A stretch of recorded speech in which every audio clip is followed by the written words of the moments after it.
Airline के renewable system director आप सब लोग का स्वागत करवा रहे हैं। आज हम लोग ship automation okay using PLC कैसे कर सकते हैं शिप का अंदर अलॉन्ग विद सम एग्जाम्पल्स हम लोग देखेगा। सो हियर मोस्टली हम लोग सीक्वेंस ऑफ ऑपरेशंस के बारे में देखेगा। ठीक है, शिप्स में बहुत सारे इक्विपमेंट्स है ओके, वो कैसे कैसे काम करवा रहा है तो उसको कैसे हम लोग पीएलसी यूज़ करके मॉनिटर एंड कंट्रोल करवा रहे हैं बोल के आज देखने वाले हैं। मोस्ट इंपॉर्टेंटली इंजन रूम में कैसे हम लोग ऑटोमेशन एस्टेब्लिश कर सकते हैं।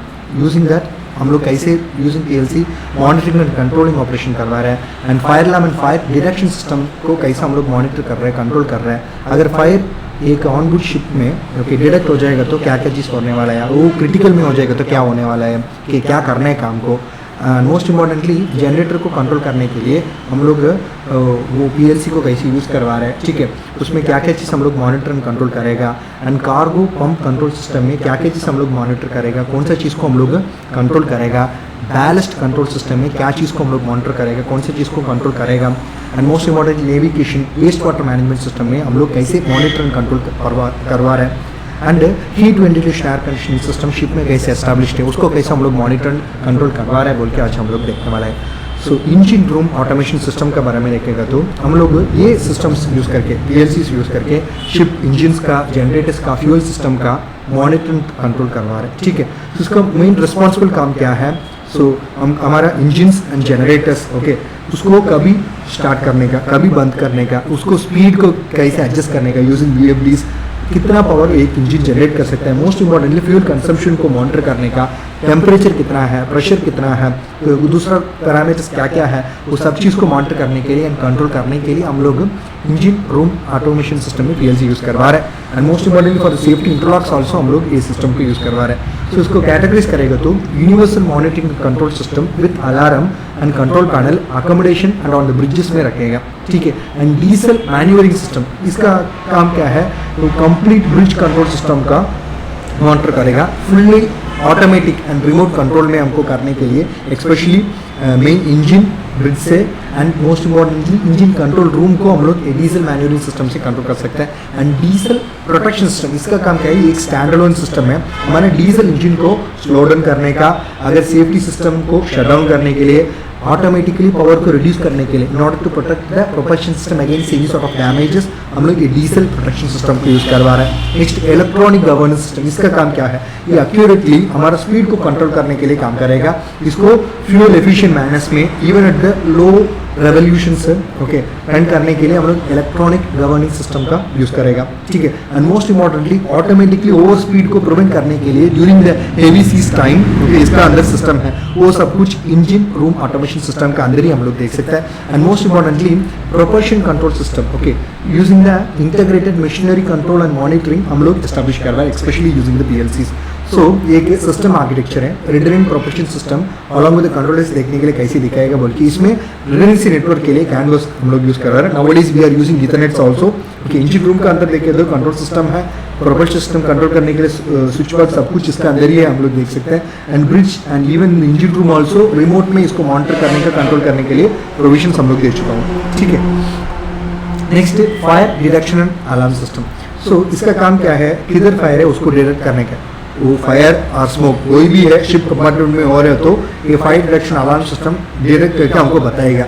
सो वो डिटेक्टिंग पर्पस के लिए हम लोग heat detectors, smoke detectors use करवा रहे हैं। अलार्म पर्पस के लिए साउंड अलार्म्स के बल्गर अलार्म्स हम लोग यूज़ करवा रहे हैं। इवन फॉर मॉनिटरिंग पर्पस हम लोग HMI यूज़ करवा रहे हैं। सो HMI हमको डिस्प्ले आ जाएगा। सो इसका मेन काम क्या है, किधर फायर हो रहा है उसको डिटेक्ट करने का, हमको बताने का कौन सा लोकेशन में फायर हो गया, उसका सीवियरिटी क्या है, हमको कौन सा एक्शन लेने का, वो फर्स्ट लेवल अलार्म और सेकेंड लेवल अलार्म और क्रिटिकल लेवल अलार्म्स है। अगर हमको फायर सप्रेशन सिस्टम का एक्टिवेट करने का नहीं करने का सब डिसीजंस हमको ये fire detection alarm system use करके कर सकते हैं। ठीक है, एक एग्जाम्पल वो भी हम लोग इसमें दे चुका हूँ। Engine room okay, below deck can be corridor, main deck and bridge.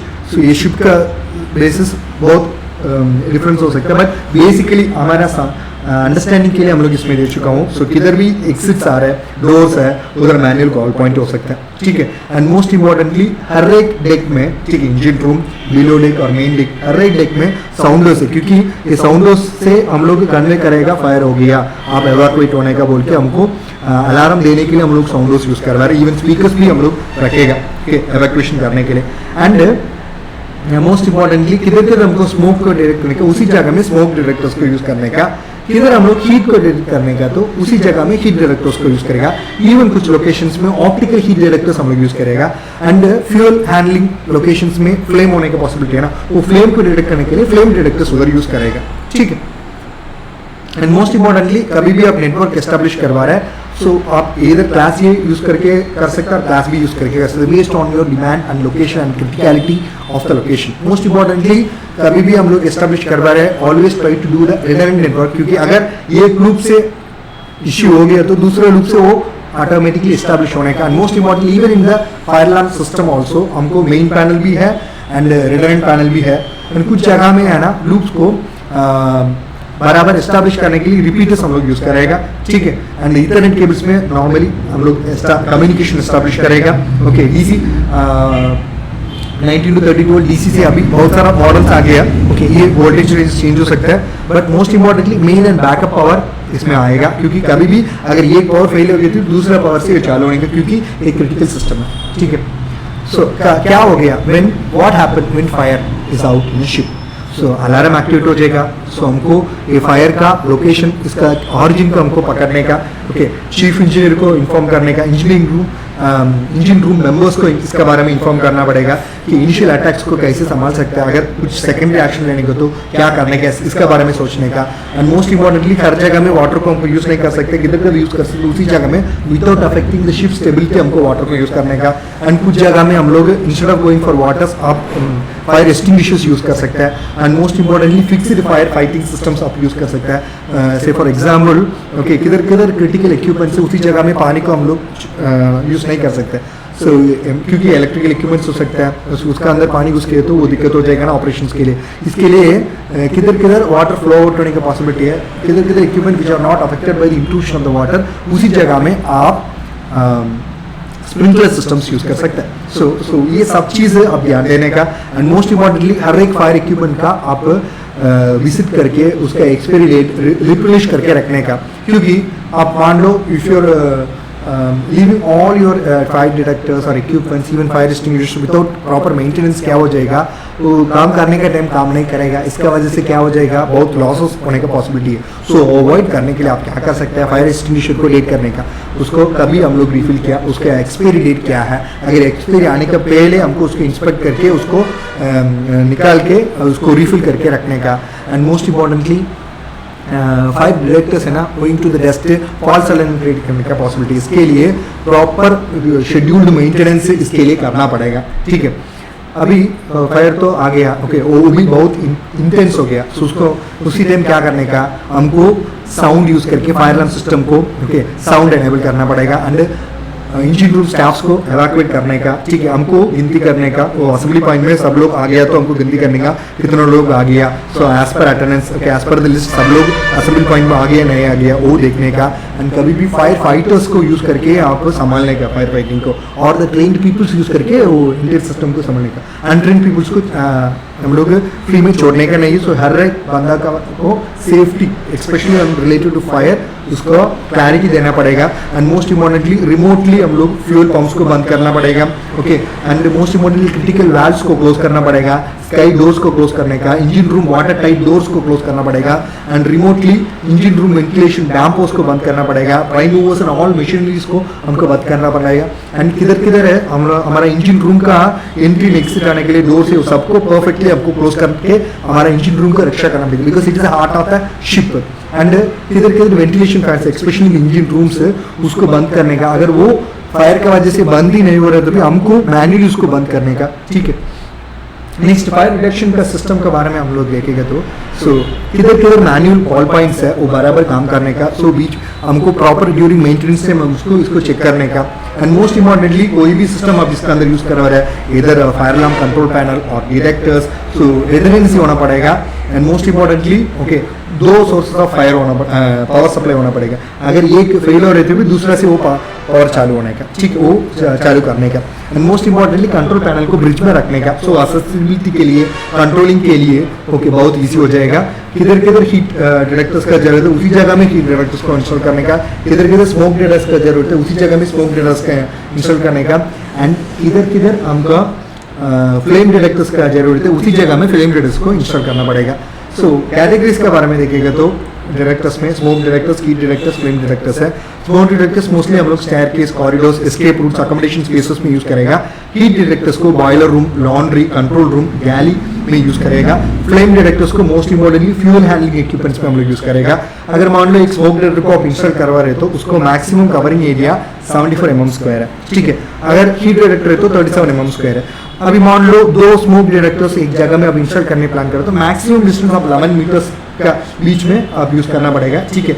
अगर हीट डिटेक्टर्स को आप इंस्टॉल कर रहे हो तो distance between first and second detector can be from 9 meters apart, ठीक है। And most importantly smoke detectors, photo cells और लाइट स्कैटरिंग टाइप्स को हम लोग यूज करना पड़ेगा। हीट डिटेक्टर से तो बायोमेटालिक स्ट्रिप में यूज करना पड़ेगा। And flame detector we need to use either ultraviolet और इंफ्रारेड है, ठीक है। कंबस्टेबल डिटेक्टर्स में 3 वैरायटी है, एक तो फिक्स्ड टाइप है, दूसरा रेट ऑफ टेम्परेचर चेंज है, तीसरा तो कॉम्बिनेशन है। तो इसमें न्यूमेटिक टाइप भी है। तो न्यूमेटिक टाइप में क्या करेगा, कभी कभी टेम्परेचर इंक्रीज हो रहा है, एयर प्रेशर है ना वो 3 कॉपर हेमिस्फेरिकल बल्ब का अंदर वो क्या हो जाएगा, बढ़ेगा, ठीक है।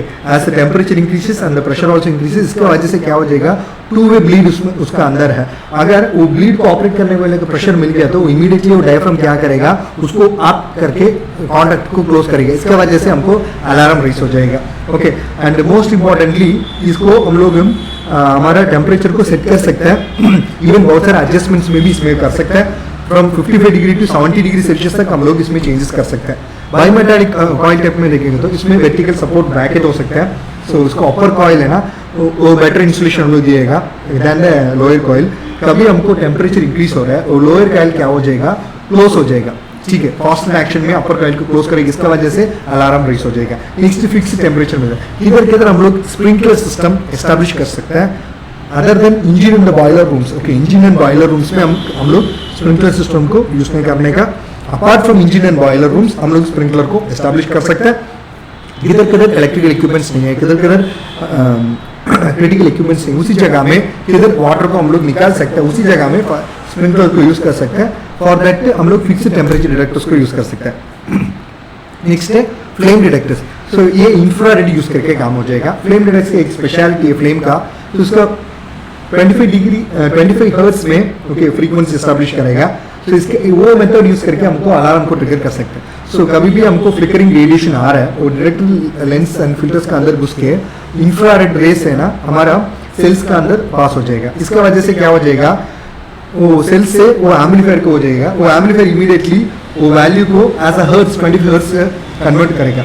सो वो भी टाइम डिले हम लोग दिएगा क्योंकि कुछ जगह में फॉल्स अलार्म होने का पॉसिबिलिटी भी है ना। इसके लिए okay in order to minimise the false alarm कि हम लोग हर एक अलार्म के लिए एक टाइम पीरियड दिया है, ठीक है। If it is happening for a prolong period of time then it is a critical alarm. So वो सब चीज हम टाइम यूज करके पकड़ सकते हैं, ठीक है। Next smoke detectors. So light scattering method, light obstruction method, scatter and obstruction combined, ये सब चीज यूज करके स्मोक डिटेक्टर्स को हम लोग बना सकते हैं। लाइट स्कैटरिंग मेथड में क्या हो जाएगा, फोटो सेल्स है ना उसको बैरियर वो 2 सेमीकंडक्टर्स को ऐसा बैरियर यूज करके हम लोग सेपरेट करेगा, ओके। हम लोग क्या करेगा इंटरमीडिएटली वो फ्लैशिंग लाइट सोर्स है ना वो इंक्लोजर का अंदर दिएगा। सो इसमें इसका स्पेशलिटी एक है, ये क्या करेगा स्मोक का अंदर अलाउ करेगा, लाइट इसका अंदर घुस नहीं सकता।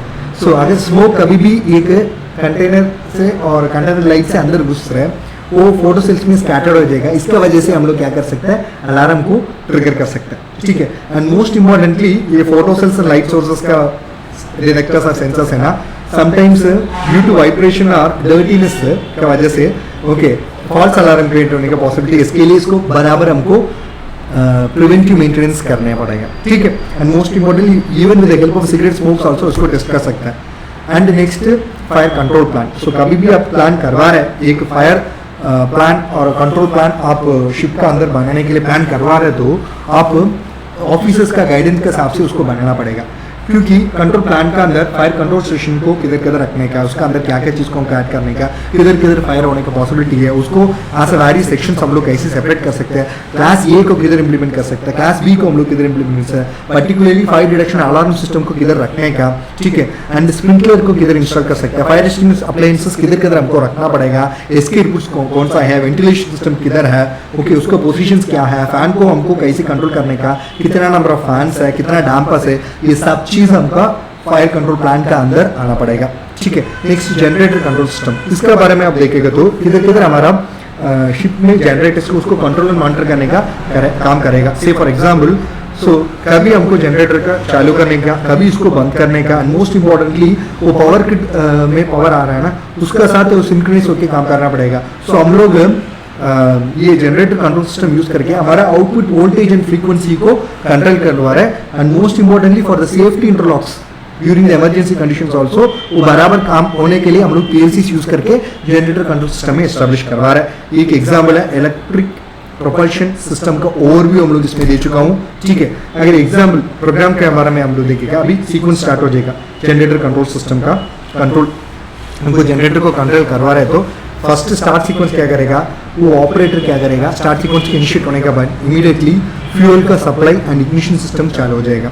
सो क्या करेगा, इंजन स्पीड को मॉनिटर करेगा, टेम्परेचर को मॉनिटर करेगा, इंश्योर करेगा जनरेटर पावर ग्रिड के साथ सिंक्रोनाइज करके काम कर रहा है नहीं कर रहे, वो बराबर है नहीं है, उसको मॉनिटर करेगा, इंश्योर करेगा। फिर लोड शेयरिंग है, कभी भी हम लोग एक जनरेटर का जरूरत पड़ेगा लोड का हिसाब से, है नहीं, कुछ जगह में हमारा लोड डिमांड बढ़ रहा है तो एक ही जनरेटर से हम लोग चालू नहीं कर सकते, उसी टाइम दूसरा जनरेटर चालू होने का जरूरत आएगा। तो इसके लिए वो लोड शेयरिंग है ना, बराबर प्लान करके वो सेट पॉइंट लिमिट्स यूज करके ओके हमको लोड में बैलेंस में यूज करना पड़ेगा, and also we need to prevent the overloading of generators also, and voltage and frequency control हमको करना पड़ेगा। सो प्रोग्राम कैसे एडजस्ट करेगा, सो जनरेटर कितना पावर डिमांड है, सो इसके लिए जनरेटर कितना टाइम चालू होने का, कभी से कभी तक जरूरत है, वो हमारा आउटपुट वोल्टेज कितना देने का, आउटपुट फ्रीक्वेंसी कितना देने का, ओके, एंड मोस्ट इंपॉर्टेंटली हमारा देने वाला पावर स्टेबल और रिलेबल है, वो सब चीज़ हमको ध्यान में रखना पड़ेगा प्रोग्राम में। सेफ्टी इंटरलॉक्स के बारे में देखेगा तो हमको ओवर स्पीड प्रोटेक्शन को देना पड़ेगा, safety under voltage protection, okay, under current protection, over current protection, okay, ये सब चीज़ हमको ध्यान देने का कभी भी आप प्रोग्राम करवा रहे हैं। Most important for generator control system in order to prevent the damage of the generator and to ensure the safety of crew on the ships, okay. Cargo pump control system, इसका काम क्या है, सो कभी भी हम लोग कितना कार्गो हमारे शिप टैंक के अंदर कितना लोड करने का, कितना अनलोड करने का, ये सब ध्यान देना पड़ेगा। And most importantly sensors use करके बहुत सारी चीज हम लोग मेजर करवा रहे हैं, एंड डैम्पर एक्चुएटर्स यूज करके हम लोग डैम्पर्स को कंट्रोल करवा रहे हैं, वैल्व एक्चुएटर्स यूज करके वैल्व्स को कंट्रोल करवा रहे हैं, वेरिएबल फ्रीक्वेंसी ड्राइव्स यूज करके उसका ओके 4 to 20 मिलियम्स आउटपुट और 0 to 10 वोल्ट आउटपुट से पंप्स को हम लोग कंट्रोल करवा रहे हैं, एंड हर एक चीज को हम लोग HMI स्क्रीन्स में देख सकते हैं। मोस्ट इंपॉर्टेंटली इसका इंपॉर्टेंट काम है, रिस्पॉन्सिबिलिटी क्या है, फ्लो रेट को कंट्रोल करने का, प्रेशर को कंट्रोल करने का, टेम्परेचर को देखना पड़ेगा, एंड मोस्ट इंपॉर्टेंटली लेवल को मॉनिटर करना पड़ेगा, डेंसिटी को मेजर करना पड़ेगा, मॉनिटर करना पड़ेगा, एंड विस्कोसिटी को भी मॉनिटर करना पड़ेगा, क्योंकि कभी भी ओवरफिलिंग होने का पॉसिबिलिटी, लीकेज होने का पॉसिबिलिटी है। सो वो सब चीज़ ध्यान देके एक कार्गो पंप कंट्रोल सिस्टम काम करना पड़ेगा। ये देखने के लिए कैसी दिखाएगा बोल के हम लोग एक छोटी एग्जाम्पल हम लोग इसमें दे चुका हूँ, ठीक है। सो कभी भी एक कार्गो कंट्रोल सिस्टम है, उसमें मैनुअल सेट पॉइंट प्रेशर हो सकता है, ठीक है। PLCs के इंपॉर्टेंट काम क्या है, प्रोपोर्शनल इंटीग्रेटेड डेरिवेटिव यूज करके हमारा प्रेशर ट्रांसमीटर से इनपुट लिएगा, ओके। तो हम लोग क्या करेगा, एनालॉग को ऐसे डिजिटली कन्वर्ट करके लिएगा, क्योंकि वो हमको मिलने वाला हो तो लगभग इधर ऐसा करंट कमांड और फीडबैक हमको मोस्ट इंपॉर्टेंटली प्रेशर ट्रांसमीटर से करंट फीडबैक ही मिलेगा 4 to 20 मिलियम्स, ठीक है। हमको 4 to मिलियम्स दे के उससे फीडबैक देने का, और तो 0 to 10 वोल्ट हम यूज़ करते हैं, मोस्ट इंपॉर्टेंटली 4 to 20 मिलियम्स हम यूज़ करेगा। वो इनपुट्स के हिसाब से हमको ओके प्रेशर वैल्व को हमको कंट्रोल करना पड़ेगा, ठीक है। नेक्स्ट कार्गो कंट्रोल सिस्टम, इसमें स्टार्ट सीक्वेंस का आप देखेंगे तो कार्गो हैंडलिंग में so operator initiate cargo handling operation को कभी इनिशिएट करेगा, फर्स्ट वो पंप को एक्टिवेट करेगा, देन वैल्व को फर्स्ट वैल्व को खोलेगा, फिर पंप को एक्टिवेट करेगा, ठीक है। एंड हमारा कार्गो फ्लो को है ना स्टार्ट करेगा, ठीक है। टैंक्स इधर फॉर लोडिंग और अनलोडिंग कोई भी चीज़ है फर्स्ट ऐसे ही काम हो जाएगा, पंप उसका रिक्वायर्ड वैल्व्स को खोलेगा, फिर फ्लो को शुरू करेगा, इधर लोडिंग और अनलोडिंग ये काम शुरू करेगा। फिर वो प्रोग्राम का इंपॉर्टेंट काम है कार्गो का फ्लो रेट को मॉनिटर करेगा, प्रेशर को मॉनिटर करेगा, टेम्परेचर को मॉनिटर करेगा, उसके हिसाब से पंप स्पीड को एडजस्ट करेगा in the variable frequency drive. Variable frequency drive को भी हम लोग कमांड दे सकते हैं, उससे भी फीडबैक ले सकते हैं। इधर आपका कमांड 0 to 10 वोल्ट हो सकता है और यूजिंग 4 to 20 मिली एम्प्स आप कमांड कर सकते हैं। फीडबैक भी करंट में आप ले सकते हैं, इवन वोल्टेज ऑल्सो आप ले सकते हैं। लेवल कंट्रोल के लिए आप लोग लेवल सेंसर यूज करेगा, सो वो यूज करके कार्गो लेवल है ना टैंक का अंदर उसको मॉनिटर करेगा during loading and unloading. Okay, उसके हिसाब से फ्लो रेट को एडजस्ट कर सकते हैं, वाल्व पोजीशन को आप मेंटेन कर सकते हैं। ठीक है, एंड मोस्ट इंपॉर्टेंटली आपको ओवरफिलिंग एंड स्पिलेज को प्रिवेंट करना पड़ेगा। ठीक है, एंड अगर एक पीएलसी प्रोग्राम मोस्ट इंपॉर्टेंट कर रहे हो तो आप अलार्म सेफ्टी इंटरलॉक्स का भी ध्यान रखने का। लो लेवल है तो भी उसमें भी अलार्म को ट्रिगर करना पड़ेगा। अगर पंप फेलियर हो रहे तो भी उसका वजह से हमको क्रिटिकल सिस्टम को बंद करने का। ड्यूरिंग द अबनॉर्मल कंडीशन है ना, उसको संभालने के लिए बराबर सेफ्टी मेजर्स हम लोग पीएलसी प्रोग्राम से आपका कार्गो हैंडलिंग सिस्टम में एस्टैब्लिश करना पड़ेगा। ठीक है, एंड डेंसिटी विस्कोसिटी कंट्रोल। सो आप क्या कर सकते हैं, डेंसिटी एंड विस्कोसिटी को सेंसर्स यूज करके मॉनिटर कर सकते हैं, उसको प्रॉपर्टीज को मॉनिटर कर सकते हैं। उसके हिसाब से फ्लो रेट एंड पंप है ना, वो स्पीड को आप एडजस्ट कर सकते हैं। ठीक है, आपको ध्यान देने का, सो आप पंप करने वाला liquid right density and right viscosity में जा रहा है। ओके, क्योंकि कुछ लिक्विड्स है ना, it is very sensitive to temperature and pressure change, and safety locks बहुत इंपॉर्टेंट है। सो आप emergency stop during safety interlocks, emergency stop में ध्यान देने का, over pressure protection, over temperature protection, leakage reduction. Okay, and most importantly आप कितना जरूरत से कोई भी मेथड्स यूज करके आपको आपका कार्गो और शिप डैमेज को प्रिवेंट करना पड़ेगा, and you also ensure the safety of the crew and the environment. ठीक है, बैलेंस्ड कंट्रोल सिस्टम, इसका काम क्या है, ये पानी का फ्लो को कंट्रोल करेगा। सो कितना पानी अंदर आने का, कितना पानी बाहर जाने का, specially into the ballast tanks, in order to adjust the ship का ट्रिम एंड स्टेबिलिटी को एडजस्ट करने के लिए बैलेस्ट कंट्रोल सिस्टम यूज करेगा। सो इसका मेन काम क्या है, लेवल को मॉनिटर करने का, प्रेशर को मॉनिटर करने का, टेम्परेचर को मॉनिटर करने का, स्पेशली द बैलेस्ट वाटर का, एंड इसके हिसाब से वाल्व एंड पंप्स को ऑपरेट करके मेंटेन करना पड़ेगा in order to maintain the desired level and the stability. ठीक है, उसका अंदर कंट्रोल यूनिट्स हो सकता है, मोटर स्टार्टर्स हो सकता है, पंप है, ओके, फीडबैक लूज है, इसके हिसाब से हम लोग बटरफ्लाई वाल्व यूज करके, सोलेनोइड वाल्व यूज करके हमारा वाल्व को कंट्रोल करवा रहे हैं। ठीक है, एंड शिप रोलिंग को भी हमको ध्यान दे रहे हैं, एंड बैलेंस टैंक्स का लेवल को भी हम लोग मॉनिटर करवा रहे हैं। ठीक है, ये देखने के लिए कैसे लिखा है बोल के एक ओवरव्यू उसमें हम लोग दे चुका हूँ। ठीक है, नेक्स्ट अगर इसके लिए आप प्रोग्राम बना रहे थे, इधर यूजिंग लैडर लॉजिक और फंक्शनल ब्लॉक डायग्राम प्रोग्राम बना सकते हैं, and most importantly using the sensors we are measuring the level, pressure, temperature, ballast water, and also कुछ लीकेज तो भी हम लोग डिटेक्ट करेगा, कोई मैल फंक्शन तो भी इससे हम लोग पकड़ सकते हैं। ठीक है, and next valve and pumps को हमको कंट्रोल करवा रहा है। ये बैलेंस कंट्रोल में, ठीक है, हमको वाटर फ्लो को कंट्रोल करने का, ओके, एंड बैलेंस टैंक में कितना आने का जाने का सब चीज़ हमको ध्यान देना पड़ेगा।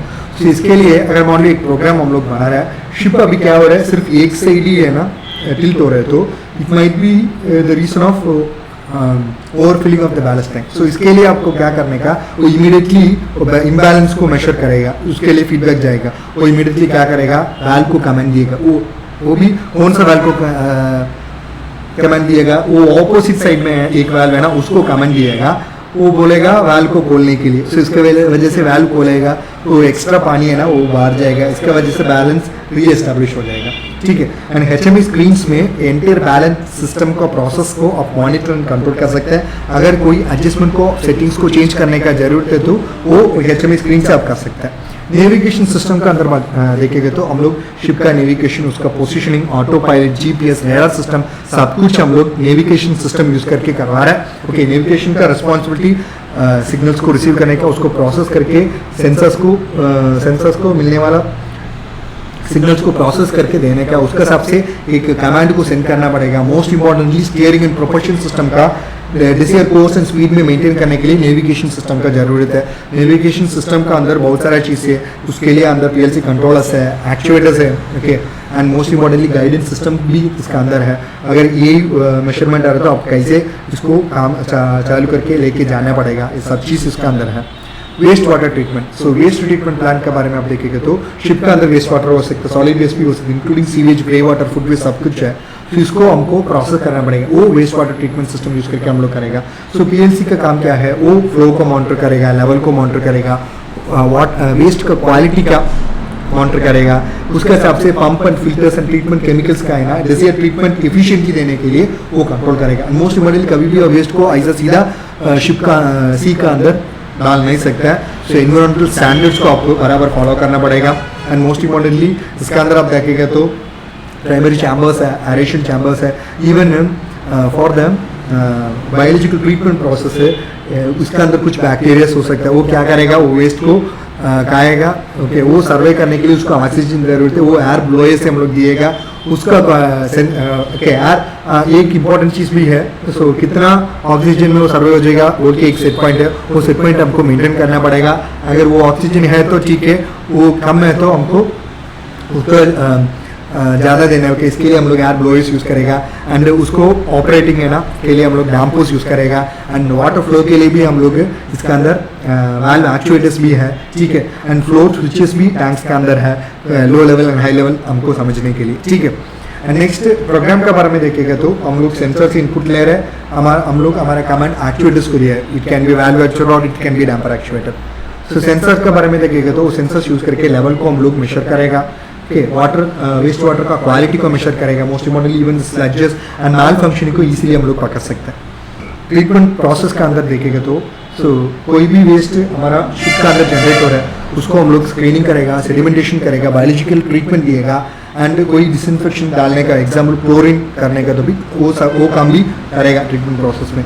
मोस्ट इम्पॉर्टेंटली मान लो एक एग्जाम्पल हम लोग दे रहे हैं, एक प्रोग्राम है।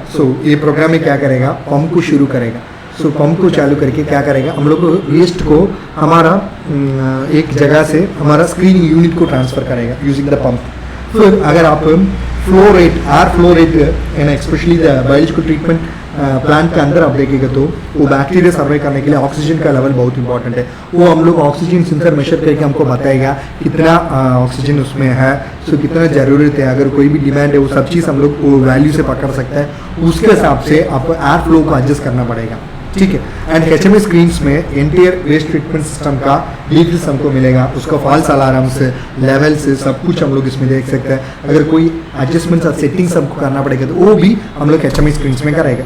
Heat ventilation air conditioning system, ये शिप का temperature, humidity, air quality and ventilation, specially the cooling system, comfortability and healthy environment देने के लिए हम लोग heat ventilation air conditioning system use करवा रहे हैं। इसका इंपॉर्टेंट काम क्या है, टेम्परेचर को मेजर करेगा, ह्यूमिडिटी को मेजर करेगा, एयर फ्लो को मेजर करेगा। उसके हिसाब से हमारा फैंस एंड डैम्पर्स को and even damper actuator, valve actuator को ऑपरेट करेगा। वो मिनिमम चाहिए तो भी मिनिमम करेगा, मैक्सिमम चाहिए तो भी मैक्सिमम करेगा, not maintain the desired condition, ठीक है। अगर प्रोग्राम के बारे में आप देखेगा तो हम लोग लैडर लॉजिक और normally using the functional blocks also आप कर सकते हैं। हीट वेंटिलेशन में बहुत सेंसर का काम क्या है, हमारा temperature, humidity, pressure, air quality अलग अलग जगह में मेजर करेंगे, specially intensive. For example temperature sensor use करके हम लोग इंजन रूम में टेम्परेचर मेजर कर सकते हैं। And most importantly crew quarters है उसका अंदर ह्यूमिडिटी सेंसर्स यूज करेगा, क्योंकि शिप का अंदर ह्यूमिडिटी का पॉसिबिलिटी बहुत ज़्यादा है, ठीक है। नेक्स्ट कंट्रोल प्रोसेस का अंदर आप देखेंगे तो इसका बहुत इंपॉर्टेंट काम है, कितना जरूरत टेम्परेचर है, कितना जरूरत ह्यूमिडिटी है, उसको मेंटेन करने का शिप का अंदर, ठीक है। मान लो ये क्या करेगा, एयर कंडीशनर है ना, एग्जाम्पल क्रू क्वार्टर्स में एक टेम्परेचर सेट पॉइंट है, वो नॉर्मल सेट पॉइंट से ज़्यादा हो रहा है तो इमीडिएटली क्या करेगा, एयर कंडीशनर को कमांड दिएगा। वो बोलेगा सेट पॉइंट इतना ही, आप इतना ही मेंटेन होगा। इसके लिए वो क्या करेगा, एयर कंडीशनिंग यूनिट को चालू करेगा, ठीक है। एंड ऑल्सो वो एयर फ्लो को कंट्रोल करने के डैम्पर्स को ओपन एंड क्लोज करेगा। वो मिनिमम पोजीशन में चाहिए तो मिनिमम रखेगा, अगर वो अचीव है तो टेम्परेचर सेट पॉइंट अचीव है तो उसको मिनिमम पोजीशन में लेकर आएगा। टेम्परेचर सेट पॉइंट से एक्सीड हो रहा है, वो अचीव नहीं हो रहा है तो वो अचीव करने के लिए क्या करेगा, फ्लो को इंक्रीज करने के लिए डैम्पर को खोलेगा, okay. It will make it open so that air flow अंदर जाएगा, ठीक है। एंड मोस्ट इम्पॉर्टेंटली हमारा कैबिन क्रू के लिए टेम्परेचर सेंसर्स बहुत जगह में यूज करेगा। एंड इवन डिफरेंशियल प्रेशर्स है ना, engine room and other areas, उसके हिसाब से फैन स्पीड को कंट्रोल करेगा, specially the variable frequency range. So heat HMI screens use करके entire heat ventilation air conditioning system को हम लोग टच स्क्रीन्स में देख सकते हैं, उसका स्टेटस, अलार्म्स, सब कुछ हम लोग इसमें अंदर देख सकते हैं। कोई सेटिंग्स में हमको चेंज करने के तो भी वो भी हम लोग इससे कर सकते हैं। धन्यवाद। हमारे चैनल को सब्सक्राइब कर दो, बेल आइकन दबा दो। ये वीडियो पसंद है तो भी आप दोस्तों के साथ इसको शेयर करवा दो।